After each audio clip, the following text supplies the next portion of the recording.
Hello there, and welcome back to Life Lessons for Math. As always, I'm your host, Wesley, and in today's video, I basically want to explain to you what it is that I do. So when I'm doing math research, what types of questions am I asking? Why does my math research matter? That kind of stuff. So in a future video, I want to break down what math research actually looks like. What does that process look like? How do we do it?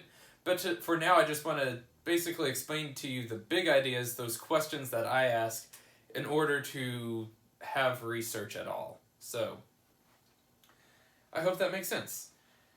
Now, I want to start off just by explaining to you what my field of study is. So within mathematics, there's a lot of different branches.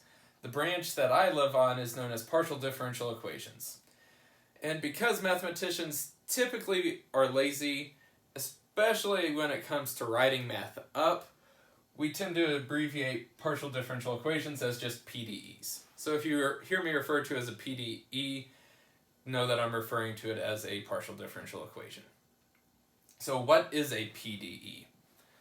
Well, you actually already have some intuition behind PDEs, and I want to explain to you that intuition.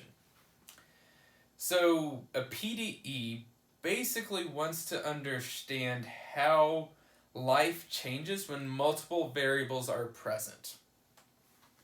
So just to kind of give some examples of this, imagine you have a river.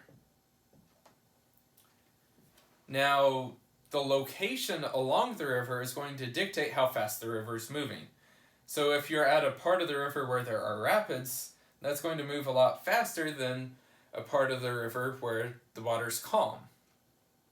So the speed of the river depends on location, but it also depends on time. So was there a big rain yesterday? If there was a big rain, the river's going to flow a lot differently than if you're looking at the river after there's been a month-long drought. So both the location and the time that you look at the river affects the speed of the river.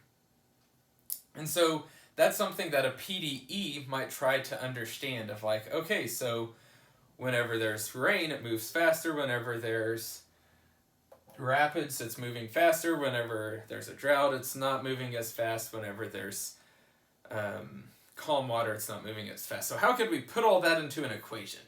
That's something a PDE might try to understand.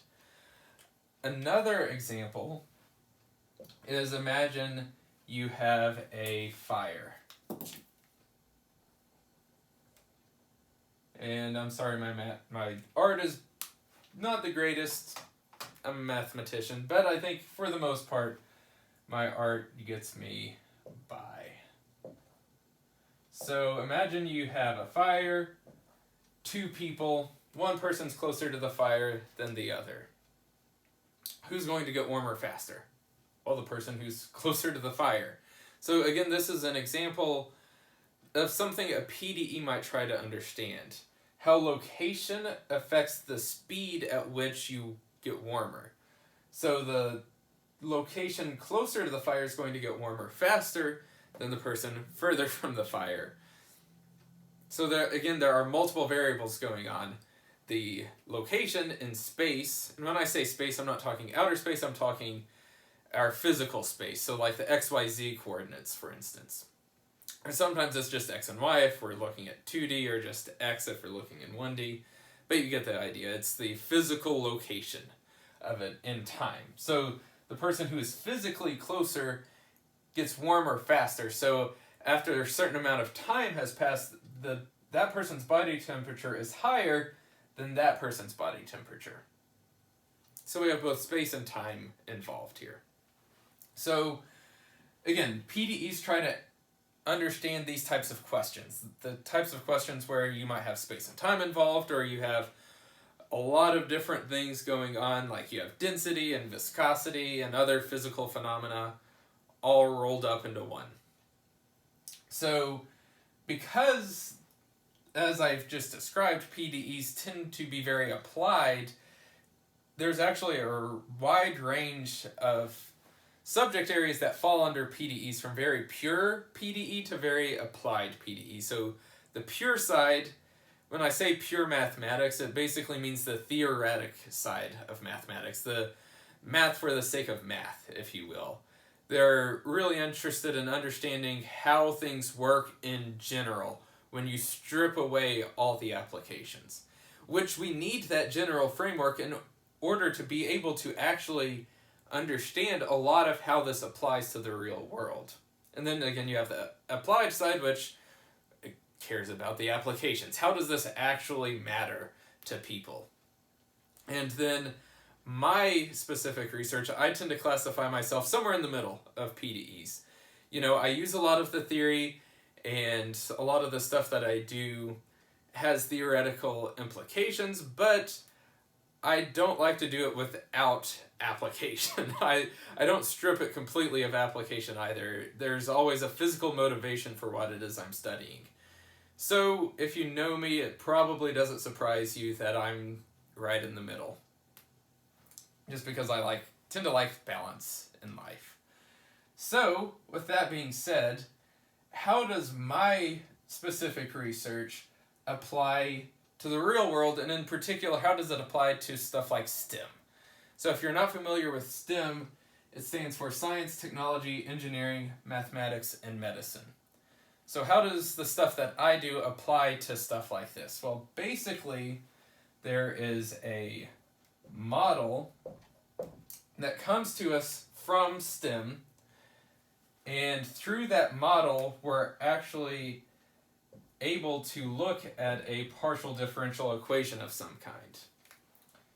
So the model allows us to go from the real world, the applications, into the PDE land, and the model actually allows the PDE to give you information about the real world, the applications. So it all really hinges on this thing, this model, whatever it is. And there's a lot of different PDE models out there. So you have things like the wave equation that model water waves, the heat equation that models how heat diffuses through a room. You have things like Navier-Stokes, which models fluid flow. It's very popular among aerospace engineers, people who work with fluid dynamics, that kind of stuff. It's a really hard PDE, and I probably will never study it because I'm not that smart. It's $1 million question. If you could answer that question, you'd get $1 million. It's a insanely difficult problem and model to study. Even to understand the model, I think.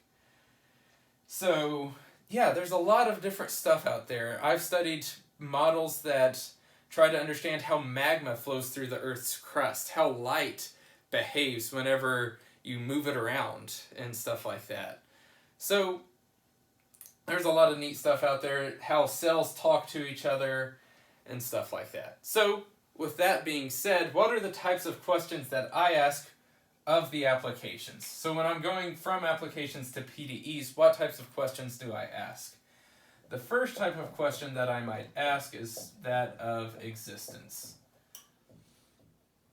And no, it's not existential. It's does the application really exist? Whoa. No, it's not quite that trippy. Basically, the question of existence tries to get at okay, so we see this pattern, let's say, in nature. So, for instance, we see a water wave in nature. Does the model accurately portray this pattern? Does this pattern exist in the model? If this pattern doesn't exist in the model, you can't really do anything with that model if you want to study this pattern. So there are different types of models to study different types of things. So there are shallow water models when the water's not very deep. There's deep water models. There's a lot of different stuff out there, and each one basically allows you to study different patterns or different behaviors. So the question of existence is really where you have to start. It's I want to study that pattern. Does this model allow that pattern to happen? And that's where you just have to start. So, if the answer to that question is yes, the model allows that pattern to happen, the next thing that I would ask is the question of stability. So stability is the main thing that I research, or at least what I would consider my research to fall under, is understanding stability.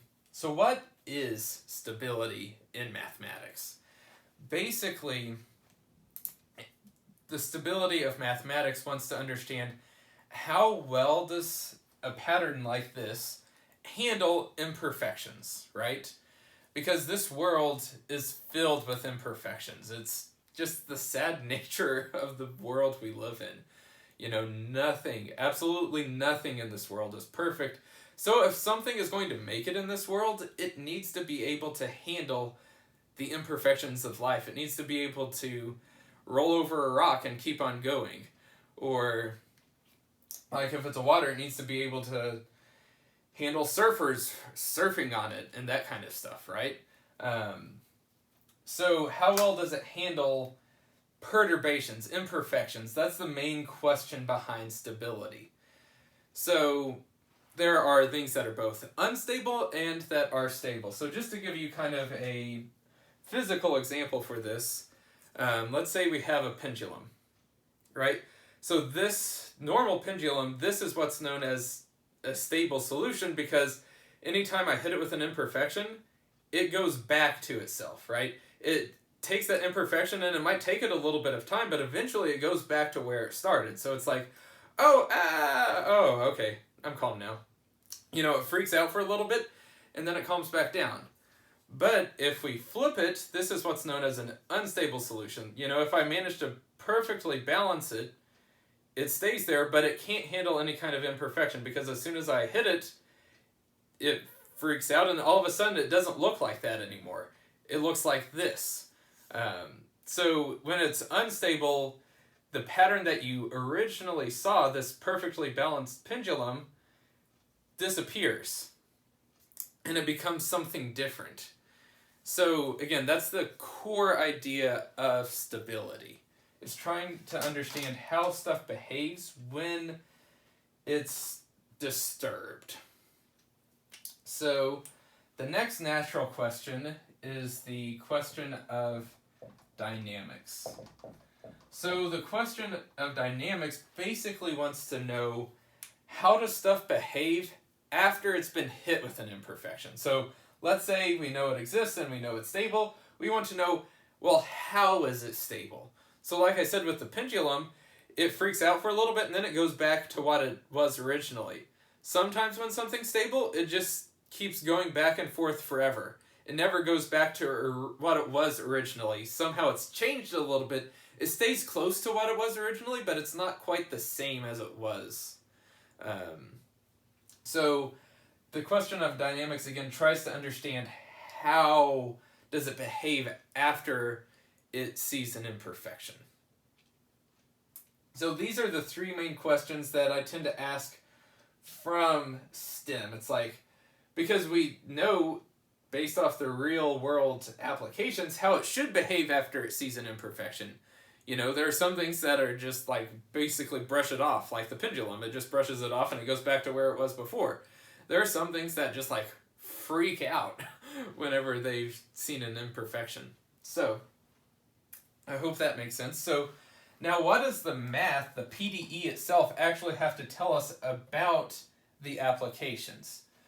So there are, again, kind of three questions that I tend to ask. This is not an exhaustive list of questions. These are just kind of three questions both ways that I tend to focus on. So, for instance, why do we see some patterns but not others?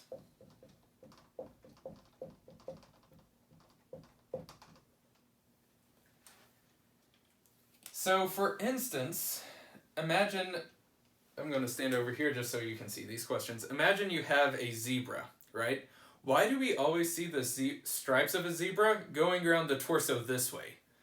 Why do the stripes of the zebra never go around like diagonally or even horizontally? Why do the stripes always go around the zebra vertically?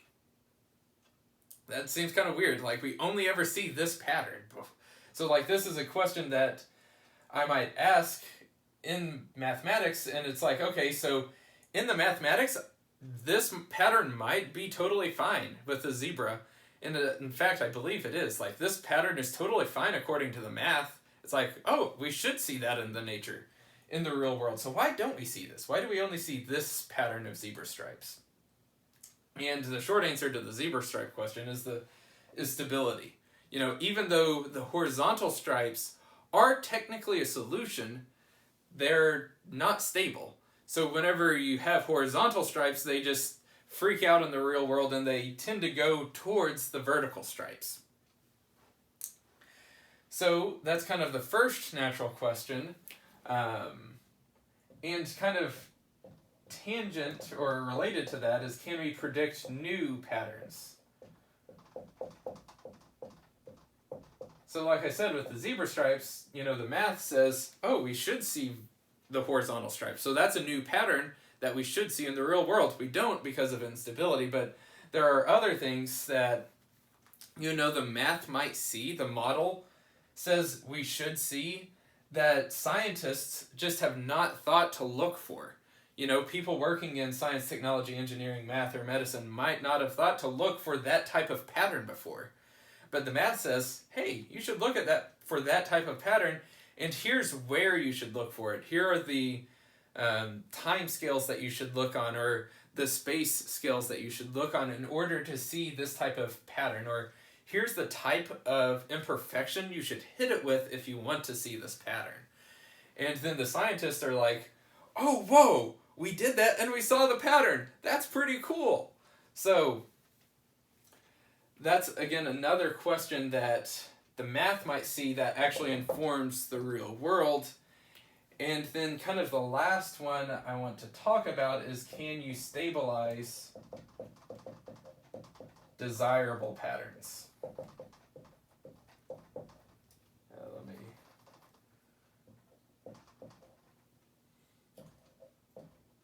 So, for instance,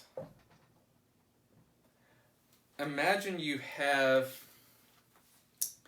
a fiber optic cable and you want to communicate through that. You want to communicate data, so we have faster internet, faster communication, and all that stuff. So you want to speed it up. But whenever you get it too fast, all of a sudden it becomes unstable. And whenever it gets too fast, it becomes unstable, it starts to fall apart and you lose data. And you're like, shoot, dang, I want to be able to talk faster, but when I do, it becomes unstable. So a PDE person might be like, well, here is why it's unstable. And when you understand why something's unstable, well, maybe you can introduce a stabilizing effect and actually make it stable so that it can actually exist in the real world. So, for instance, if you're talking through, again, these fiber optic cables, imagine you talk faster and it starts to freak out because it's unstable. It sees that imperfection and it's like, ah! And then you have someone along the way to calm it down and it's just like, no, it's totally fine. And it's like, oh, okay. And then it sees another imperfection and it's like, and then again you have something else to calm it down. And through this kind of constant stabilizing effect, you can actually communicate faster. Or, again, going back to the inverted pendulum, you know, I can stabilize it by putting kind of my fingers on the bottom of it. It's like, oh, now I see that pattern. And if I hit it, it's stabilized because my fingers are holding it in place. And there's a lot of different ways to stabilize the inverted pendulum, and I'll probably do a video on that, actually. But does that make sense? When you understand why it's unstable, then you can actually help make it stable. So, these 6 questions are the 6 big questions that I tend to ask when I'm doing math. So, the question that I want to focus on for the encouragement portion of today's video is this question here. So the encouragement I have for you is to ask yourself, how can you stabilize desirable patterns in your life? So what are patterns of behavior, hobbies, lifestyles that you want to see in your life, but you just haven't been able to make it stick? You know, so let's say you want to read an hour every day, but, you know, stuff comes up like, You got a poopy diaper you got to deal with, or you've got the dishes you got to do, or, you know, bills to pay, chores to do, etc. You know, there's stuff that just comes up in life that just can't, that makes it really difficult for you to have that pattern just permanently exist in your life. You know, for me, something that I really want to have present in my life that I haven't quite managed to stabilize yet is basically artistic pursuits. I tend to be a very artistic soul, in fact. I love singing, drawing, writing creatively, theater, drama, all of that. I tend to just love all things artistic. But it's one of those things that I love it, and whenever I make time for it, I'm so happy that I do, but I just haven't quite managed to make it stable in my life yet. You know, something comes up like a pandemic or something, and all of a sudden I just have to kind of focus on the core foundations, and I can't quite focus on what I want to do with my life, if that makes sense. So again, this is just maybe a different way of thinking about it. This has been a really fun way for me to think about it over the past several days of like, so how can I make it stable? How can I make it where even whenever I oversleep or, you know, I have homework or an exam to do or research to do, you know, how can I make my hobbies stable? How can I make it where they can just handle the imperfections that life throws at me, if that makes sense? Again, I hope that this is just a different way of thinking about it, and that by thinking about it this way, you know, maybe it allows you to create space for these hobbies to exist. So maybe think about, you know, what accountability could I have for this hobby? Or what boundaries can I set? It's like, okay, this time every day is going to be dedicated to art, or it's going to be dedicated to reading, or whatever it is you want to do. So I hope that makes sense. Just think about it that way. And then the other piece of encouragement that I just kind of want to add on to that is that, you know, your thought life has incredible influence on the real world. You know, a lot of it starts up here because no one talks to you as much as you do. I don't know if you've ever thought about it that way, but you talk to yourself more than anyone else does, and because of that, you have a lot of influence over your life based on how you talk to yourself. So if you start, so again, this is just maybe another way you can stabilize some of these patterns, is just think about how can you change your thought life to make space for that. So I'm not going to stand up here and tell you like, this is the exact way you should stabilize this pattern in your life. I'm not that wise. And we're infinitely complicated. You have very different hobbies and experiences than I do, and that's why I kind of bring up that point of how you have influence over your life. You know yourself better than anyone else knows yourself. So use that fact. Take advantage of the fact that you talk to yourself more than anyone else in order to convince yourself to help maybe make these patterns persistent in the real world. So yeah, with that being said, that's basically a wrap on today's video on what it is that I do, the big ideas, and how you can actually apply it to your life. As always, if you have any questions, leave them down in the percentage section below. Feel free to reach out to me on Facebook or Twitter or email. And I hope you guys have a wonderful and blessed day.